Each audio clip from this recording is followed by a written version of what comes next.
জি 24 ঘন্টায় স্বাগত আপনাদের সঙ্গে আমি শুভদীপ। শুরুতেই যে খবর জানাবো আপনাদের, আরজিকর মেডিকেলে ধর্ষণ খুনের ঘটনায় প্রথম চার্জশিট দিল আজ সিবিআই। শিয়ালদহ আদালতে চার্জশিট জমা দিল কেন্দ্রীয় গোয়েন্দা সংস্থা। ঘটনার 58 দিনের মাথায় প্রথম চার্জশিট সিবিআই এর। চার্জশিটে নাম রয়েছে ধর্ষণ খুনের অভিযোগে ধৃত সঞ্জয় রায়ের।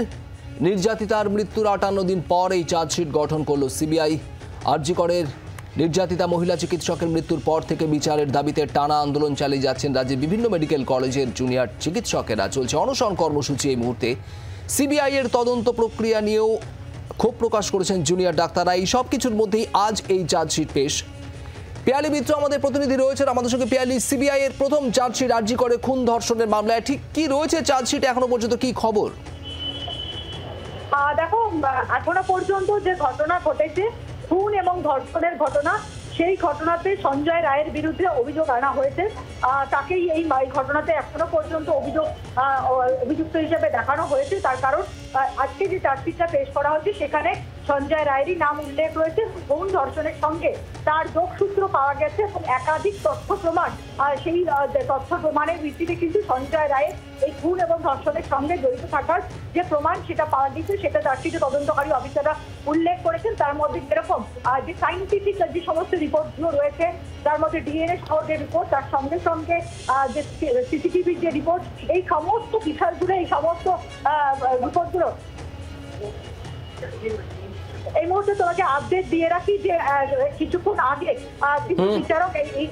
বিচারক যে আজকে সিবিআই তরফ থেকে যে চার্জশিট পেশ করা হয়েছে সেই চার্জশিটকে গ্রহণ করলো। অর্থাৎ সিবিআই এই পেশ করা চার্জশিটে কগনিজেন্স নিলেন আদালত। আগামীকাল সঞ্জয় রায়কে আদালতে পেশ করা হবে এবং তার হাতে কপি সার্ভ করা হবে বলে অত্যন্ত গুরুত্বপূর্ণ। সিবিআই পেশ করা চার্জশিটের কগনিজেন্স নিল আদালত। পিয়ালি, আমাদের সঙ্গে থাকো। আপনাদের আরো একবার জানিয়ে রাখবো যে চার্জশিট আজ সিবিআই তরফ থেকে পেশ করা হয়েছে আদালতে, সেই চার্জশিট গ্রহণ করলো আদালত। এই মুহূর্তের খবর আপনাদের আরো একবার জানাবো। সিবিআই তদন্তে নামার পর আজ প্রথম চার্জশিট দিল আরজিকরে খুন ধর্ষণের ঘটনার, এবং আজ যে চার্জশিট দেওয়া হয়েছে সেই চার্জশিটে খুন ধর্ষণের এই অভিযোগে সঞ্জয় রায়, যাকে গ্রেপ্তার করা হয়েছিল, সেই সঞ্জয় রায়ের নাম রয়েছে। সেই চার্জশিট গ্রহণ করলো আদালত। পিয়ালি, ঠিক এই জায়গাতেই জানতে চাইবো, আরজিকরের খুন ধর্ষণের মামলা, সন্দীপ ঘোষ আরজিকরের প্রাক্তন অধ্যক্ষ অথবা টালা থানার ওসি অভিজিৎ মণ্ডল, তাদের সম্পর্কে কোথাও কোনো উল্লেখ কি রয়েছে এই চার্জশিটে?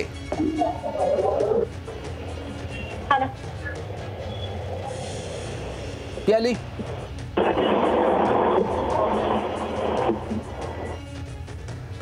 পিয়ালি শোনা যাচ্ছে?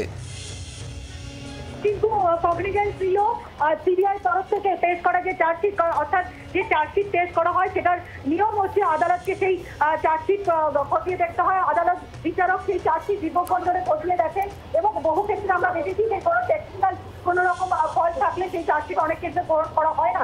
কিন্তু সিবিআই তরফ থেকে আজকে পেশ করা চার্জশিট সিবিআই বিচারক তিনি খতিয়ে দেখেন এবং তারপরে তিনি কিন্তু কগনিজেন্স নিয়েছেন। এর পরবর্তী ধাপ যেটা কপি সার্ভ হবে এবং তারপর কমিটমেন্ট হবে এবং তারপরেই কিন্তু বিচার প্রক্রিয়া সেটা কিন্তু শুরু হয়ে যাবে।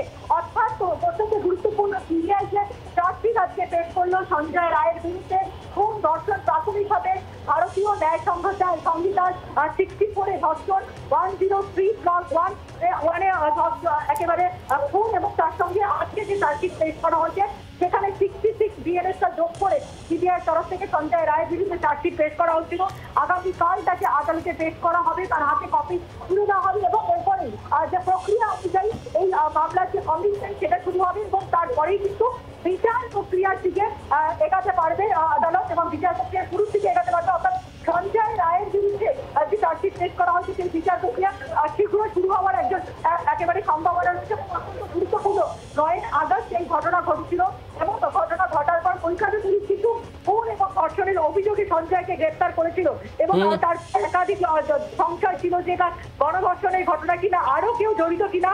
কিন্তু আজকে সিবিআই তরফ থেকে যে চার্জশিট পেশ করা হয়েছে সেখানে খুন এবং ধর্ষণের মতো অভিযোগ আনা হয়েছে। নিশ্চিত অবস্থায় থাকা ওই তরুণীর ওপর এমন ভাবে আঘাত করা হয়েছে, যার জেরে তার মৃত্যু হয়েছে, এরকম বিএনএস এর 66 ধারাটাও যোগ করা হয়েছে এবং সঞ্জয় রায়ের বিরুদ্ধে এই চার্জশিট পেশ করা হয়েছে। যদিও যে তথ্য প্রমাণ লোপাটের যে বিষয়টা, সেই বিষয়ে তদন্ত এখনো পর্যন্ত চলছে। সেই মামলাতে সন্দীপ ঘোষ এবং অভিজিৎ মন্ডলকে গ্রেফতার করা হয়েছে। সেই বিষয়টা তারা ভবিষ্যতে চাইলে সাপ্লিমেন্টারি চার্জশিট দিতে পারবে, কিন্তু আজকে সঞ্জয় রায়ের বিরুদ্ধে পেশ করা চার্জশিট আদালত কগনিজেন্স নিল।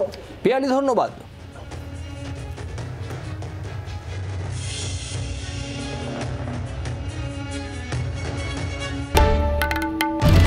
বাংলার আওয়াজ, বাঙালির আবেগ, জি 24 ঘন্টা।